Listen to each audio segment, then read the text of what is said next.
Welcome back, everyone. In the first couple of decades after Hijrah, Muhammad and his followers waged numerous battles. When summarizing this formative period, it's common to hear the assertion Islam was spread by the sword. But is this true?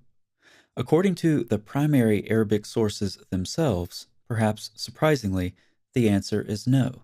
To understand why, let's consider the difference between these two statements against the backdrop of the first 2 decades AH. First, consider the statement Islam was spread by the sword. In typical usage, this entails that early Muslims waged war for religious reasons. The religion of Islam was their primary motivation. That was for the better, according to many Muslim apologists, because the religion of Islam is true and liberating. It's for the worse, according to critics, because it creates insurmountable ethical and theological problems. However, notice a very important assumption implicit in this first statement. It assumes the Islamic component from the very beginning. Presumably, we're to imagine Muhammad leading his followers, full-fledged Muslims, into battle amidst shouted quotations from the Quran, exactly as Muslims recite it today, animated by the zeal of spreading pure monotheism. The second statement, the early expansion of the Arab Empire enabled the spread of what we now know as Islam, is much more careful historically. It allows for an expanding Arab Empire apart from religious motivations, at least initially. But it also acknowledges the spread of Islam over time throughout the conquered lands. Finally, the second statement reflects what the primary Arabic sources actually say. Let's look at a case study. Muslims believe that, after Muhammad moved to Medina, he fought the Meccans who had persecuted him. This conflict continued for several years. Within this period, around 624, the Battle of Badr took place. This battle started when Muhammad heard about a high-value target in the form of a caravan loaded down with money and merchandise. They, referring to the companions who narrated the story, said that when the apostle heard about Abu Sufyan coming from Syria, he summoned the Muslims and said, "This is the Quraysh caravan containing their property. Go out to attack it. Perhaps God will give it as a prey." In his book, The Stated Motivations for the Early Islamic Expansion, Professor Ayman Ibrahim looked extensively at the most reliable Arabic sources for Muhammad's battles and collected the relevant data. These sources tell us what happened when Muhammad told his followers about his plans to attack the caravan and what motivated this offensive campaign. I've condensed Dr. Ibrahim's analysis and provided the relevant sources that he cites. First, Muhammad heard that a large caravan was coming back from Greater Syria. This caravan included about 36 men, though these numbers do vary in the sources. Second, Muhammad told his followers about the high-value heist and encouraged them to raid the caravan so they could take the property. Third, Muhammad's followers were hesitant. They did not expect one of Allah's apostles to create a war. Fourth, Muhammad insisted, citing the large amount of money in the caravan as well as the relatively small number of accompanying guards. Fifth, Abu Sufyan, the leader of the caravan, took a detour to avoid confrontation with Muhammad. Sixth, the Meccans did not want to fight Muhammad. And seventh, Muhammad told his men that Mecca was giving her precious life away to you, thereby enticing his men to battle. From these data, we can make several relevant observations. First, the Battle of Badr was not religiously motivated or defensive. Ibrahim comments, "The battle cannot be viewed as a Muslim defensive war or as a war for the sake of proclaiming the Muslim faith. In the traditional accounts, there is no mention of an incursion against the Muslims by the Meccans, nor is there a reference to the soldiers proclaiming their new message to their Meccan enemies.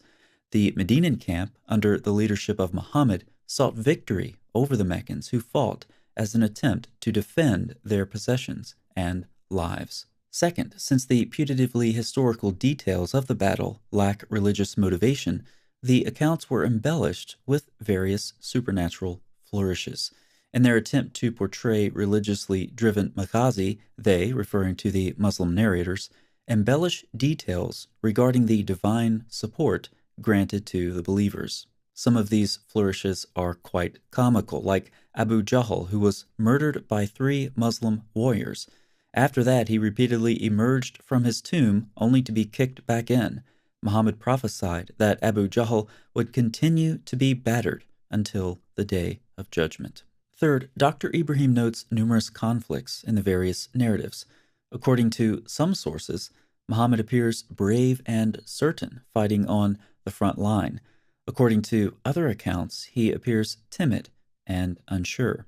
Sometimes Muhammad is described as being on the sidelines, protected by a small band of warriors. When considering both the disagreements and the supernatural additions in the various accounts of the battle, it appears that the dissonance in their reports stems chiefly from their attempts to depict a religious picture of the events and what motivated them. Fourth, in addition to politics and economics, the battle was motivated by revenge.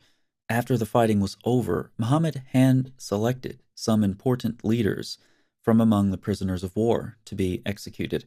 However, Muhammad spared others. In this case, it wasn't a massacre, it was strategic. The overall portrayal suggests a tribal combat driven by political measures and economic interests, rather than faith proclamation or a preventative battle for self-defense. And of course, after the battle, there were disputes over spoils of war. And of course, Muhammad had a solution. The Prophet, in a wise decision, waited until he entered Medina to distribute the spoils. At that time, a revelation from Allah is reported to have come down, instructing that the spoils of war be given to Muhammad himself. Ibrahim notes that this revelation conspicuously has nothing about proclaiming a religion to the pagans. It's all about the spoils of war. Then he continues, this reflects clearly that the spoils of war took a higher priority over any traditionally claimed religious zeal. In Ibrahim's analysis of these battles, he sees a repeating pattern: politics, economics, revenge, but not religion. He summarizes, concerning the early raids before Badr, there is no textual evidence in the classical Muslim narrative that these expeditions aimed at converting pagans to Islam, or even preaching it to them. At Badr, the believers appeared to seek revenge on the Meccans who had expelled them from their homeland. After Badr, the believers sought the spoils of war and the ransoms paid by the Meccans.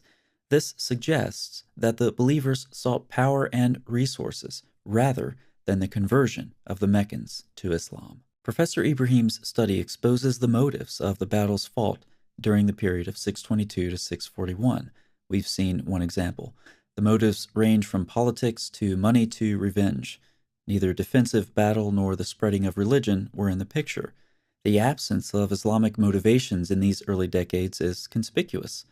For those who take a critical approach to early Islamic history, it's not surprising. Islam, as we know it, was a later creation, redacted anachronistically back onto this early community of believers. For traditionalists, this raises substantial problems.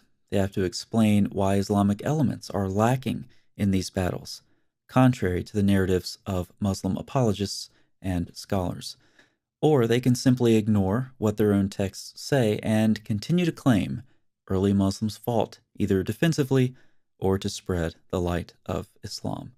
But of course, when they do this, you now know that they're either ignorant or lying. Thanks so much for watching. I'll see you next time.